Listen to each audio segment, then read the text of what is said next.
Hi guys, आप लोग कैसे हैं? आशा करते हैं आप लोग अच्छे होंगे, स्वस्थ होंगे और मस्त होंगे और अपने एग्जाम की तैयारी करते होंगे। तो चलते हैं बिना समय गंवाए हुए। मोस्ट इम्पोर्टेंट क्वेश्चन जो है हर एक साल पूछा जाता है, प्रकाश का बर्तन प्रत्येक चैप्टर बाय चैप्टर मैं आपको करवा रहा हूँ। कोई दिक्कत नहीं होगा, सिर्फ आप देखते रहिएगा, ठीक। आशा करता हूँ कि जो मैं पढ़ाऊँगा वो आपको मिले, ठीक है। अब देखते हैं गौर से क्वेश्चन।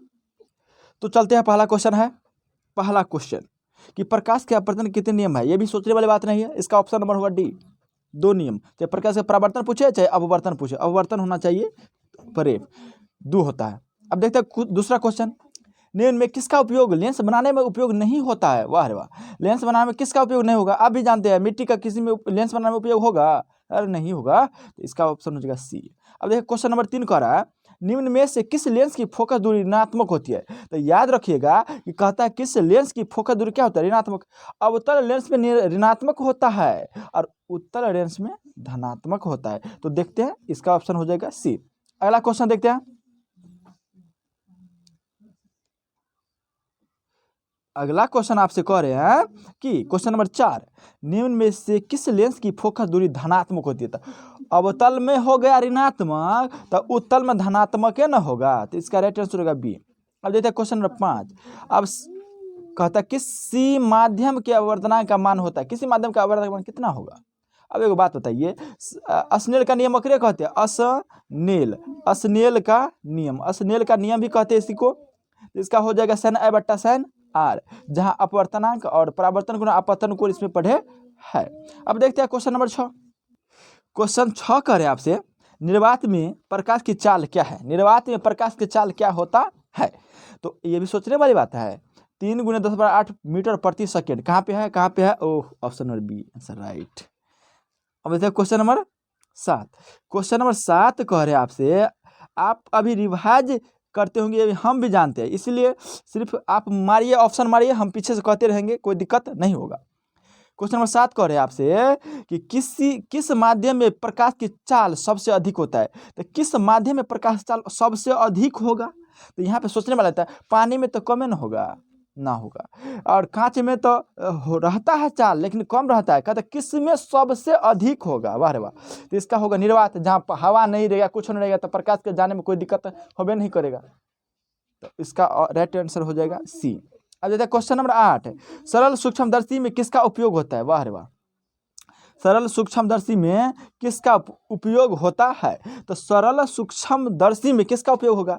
तो सूक्ष्मदर्शी माने छोटी छोटी चीज, तो इसका जो होता है उपयोग ए उत्तल लेंस का ही होता है। अब चलते हैं अगला क्वेश्चन।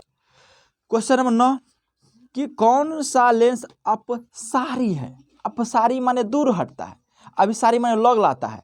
तो याद रखिएगा, जब इस तरह से रहता है तो प्रकाश इससे होकर गुजरता है तो ऐसा न करके जाएगी, ऐसा करके जाएगी, तो लग हुआ।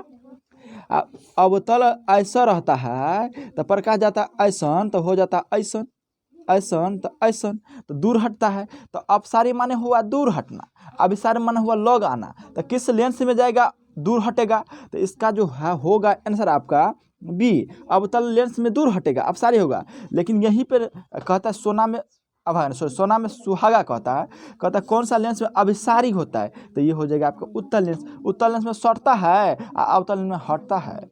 देखते हैं अगला क्वेश्चन। अगला क्वेश्चन नंबर 11 आपसे करें। क्वेश्चन नंबर 11 कि लेंस में मुख्य फोकस की संख्या कितनी होती है। तो लेंस में मुख्य फोकस की संख्या 2 होती है। कितना होती है, 2 लेंस के बाद, लेकिन दर्पण में 1 होता है। अब देखिए गौर से, यहाँ पे देखते हैं क्वेश्चन नंबर 12 कहता है किस लेंस द्वारा केवल काल्पनिक प्रतिबिंब, किस लेंस के द्वारा केवल काल्पनिक प्रतिबिंब बनता है। तो किस लेंस के द्वारा, तो याद रखिएगा अवतल लेंस के द्वारा काल्पनिक प्रतिबिंब ही बनता है। अब देखिए यहाँ से होगा। अब क्वेश्चन नंबर 13 कह रहा है आपसे, निम्न में कौन सी वस्तु, क्वेश्चन 13 कह रहा है निम्न में कौन किसी वस्तु का वास्तविक प्रतिबिंब बना सकता है। कौन किसी वस्तु का वास्तविक प्रतिबिंब बनाएगा। तो ये भी सोचने वाली बात है। इसका राइट आंसर हो जाएगा आपका सी, उत्तल लेंस हमेशा वास्तविक प्रतिबिंब बनता है। अब देखते हैं अगला क्वेश्चन। एक बार पढ़िए या 1000 बार पढ़िए, एक बात बताइए, किस लेंस की क्षमता धनात्मक होती है। आप जानते हैं कि उत्तल लेंस की क्षमता क्या होगा, धनात्मक होगा, है कि नहीं। अब देखते हैं 15 में देखते हैं, अवतल लेंस की आवर्धन मान बराबर होता है। तो याद रखिएगा, इसमें पूछ देता है अवतल लेंस, अवतल दर्पणों पूछता है। तो दर्पण में जाइएगा तो V/U हो जाएगा, वो भी किस में होगा, माइनस में होगा। तो ई वाला हो गया दर्पण में, लेकिन लेंस का बात होगा तो ई होगा प्लस में। तो ये हो गया एगो। अब देखिए 16 क्वेश्चन नंबर कहते हैं।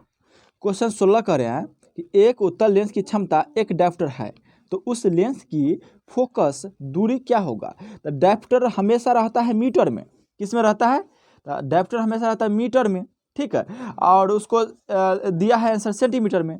तो सेंटीमीटर दिया है, तो याद रखिएगा कि मीटर को सेंटीमीटर में बदलने के लिए क्या करना पड़ता है, तो 100 से भाग देना पड़ता है, ऐसे ना है। तो याद रखिएगा इसका जो राइट आंसर होगा ऑप्शन नंबर हो जाएगा आपका सी। तो फिर हुआ कैसे, तो हुआ कैसे, तो 1/, कितना हो जाता है, एक डायोप्टर एक।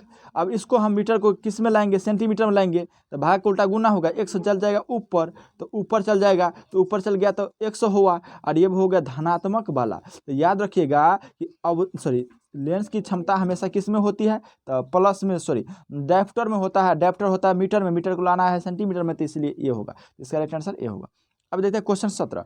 एक अवतल लेंस की क्षमता एक डायोप्टर है, तो उसका लेंस की फोकस दूरी कितना होगा। तो लेंस की क्षमता दे दिया है, इसका फोकस दूरी मांगा है। तो याद रखिएगा फोकस दूरी कितना होगा, एफ पूछ दिया है, तो यही होगा माइनस में।